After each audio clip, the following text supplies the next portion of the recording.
皆さんこんにちは。リトルビーガーデンのみーこです。8月も後半に入り、まだまだ残暑が厳しい中、今日は朝からの雨で気温もそこまで上がらずに、今日は過ごしやすい一日になりそうです。ベランダの多肉も前回の雨と同様に雨ざらしにしていましたが、今回は多肉の鉢の土もそこそこ濡れていたため、早めにビニールシートをかけようと思いベランダに上がってきたんですが、ここでまたエボニーが樹れているのを発見してしまいました。このエボニーも完全に茎からダメになっているようです。慌てて他のトレイも見てみると、やってしまいました。ロビンが葉焼けして真っ黒に焦げてしまっていました。実はこのロビン、日曜日に見た時にはまだ元気だったんですが、ほんの数日でこの姿です。そしてトレイの奥にももう一つ、これは水切れでしょうか。完全に枯れてしまっているのはアイススワンでした。大好きな多肉だったのでとても残念です。このアルビカンスももう限界というほど葉がしわしわで、早めに水をあげたいです。ベランダの雨よけのビニールシートをかけて庭に戻ってきました。お昼前の気温は27度。30度以下の気温は久しぶりです。今回意外と風が吹いていたのか、多肉棚の一番上ではカンテが雨に濡れていました。このカンテは肥料とお水が大好き。この暑さの中でもカンテには少し水やりをしています。そしてこのビアホップ、あまりの暑さに葉焼けしてしまっていますね。それでもカットした穂先からは新しい芽がたくさん出ていました。今年はロビンをベランダで2つもダメにしてしまいましたが、庭のロビンはというと元気で何より、全滅は免れました。保険株を作り、多肉を分散させておくのもありですね。そしてもう一つ、アイススワンも庭では元気でした。一度しっかりと水やりをして、その後に葉ざし用の葉をもいでおこうと思います。そういえば去年の夏は初孫が生まれるということで2週間ほど家を留守にしていたんですが、その留守にしていた2週間の間に部屋の中の多肉は見事に徒長していました。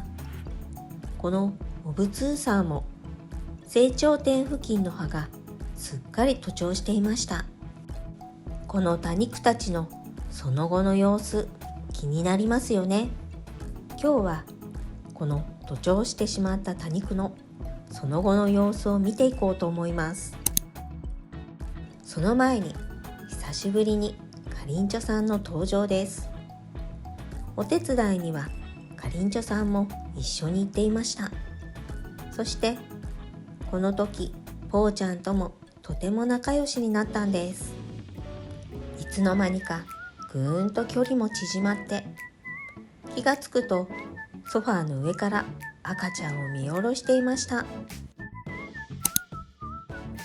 夏に遊びに来たぽーちゃんはかりんちょさんがいないので少し寂しそうでした。そして部屋の中に入れたミルクブッシュはかわいい新芽が出てきていました。このミルクブッシュは今年こそきれいに紅葉させたいと思っているんですが、きれいに紅葉させるのは難しいんですよね。紅葉させるコツやアドバイスなどがありましたら、ぜひコメントしていってくださいね。そして徒長していたオブツーサーの今の姿がこちらです。このポットのオブツーサーはきれいに徒長が治っていました。小株もたくさんこぶいて子だくさんになっていましたが、こちらはやや徒長気味のまま。これはもう一つのオブツーサーの影になっていて、あまり日が当たっていないのが原因だったかも。他のオブツーサーも見ていきましょう。ちょっと裏に回ってみますね。ところどころ葉が長く伸びているところがありますが、小吹きがいいせいかそれほど気にならない感じです。ちなみに徒長してしまったオブツーサーの鉢には置き肥をいくつか入れていますが、もともと小吹きがいいオブツーサーなので、肥料を入れることによってさらに小吹きが良くなっている感じです。リプサリスは一鉢だけ部屋の中に避難させています。そして木箱のオブツーサーもご覧の通りです。小株も増えて、徒長していた葉もそれほど気にならない程度に成長していました。この木箱は他のオブツーサーとは違い、少し水やりを控えめにしています。というのも、この木箱、実は鉢底に穴が開いていないため、水の逃げ場がないんです。それでもこんなに元気に育ってくれているので、何も問題はありません。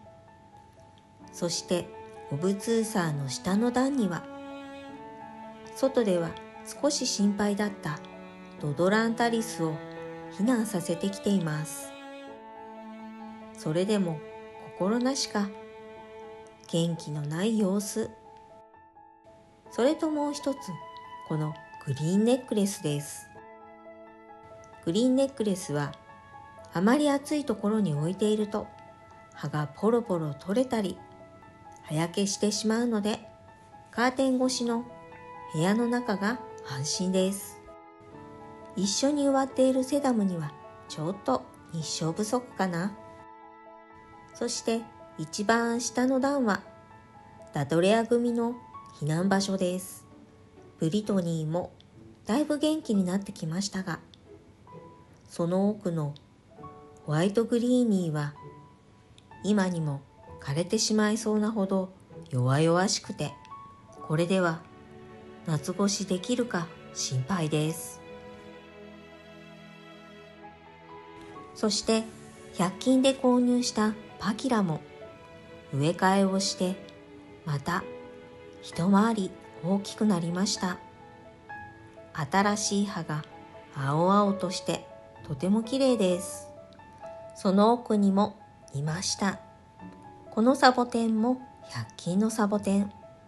もう10年以上も育てているサボテンになります。そしてこのうちわサボテンも今年は大きく成長しました。そしてもう一つ、救出作戦の多肉たちです。このギロ×ヒューミリスはやはりダメそうですね。アリエルも怪しそう。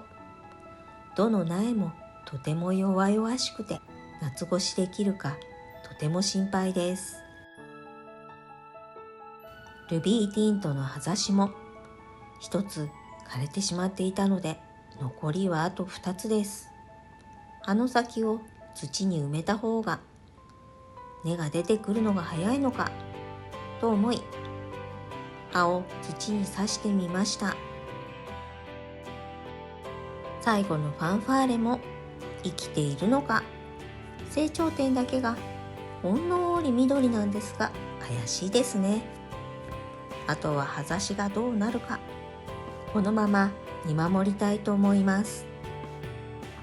最後に2階に移動したサンスベリアをちょっと見てもらいたいんですが、今までとは違う白い葉が出てきて、ちょっとびっくりしているんですが、これはどういうことなんでしょう。この先色が戻ってしまうのか、このまま様子を見たいと思います。この動画が良かったなって思っていただけたら、高評価とチャンネル登録をよろしくお願いします。今日も最後までご視聴ありがとうございました。それでは次の動画でお会いしましょう。またね。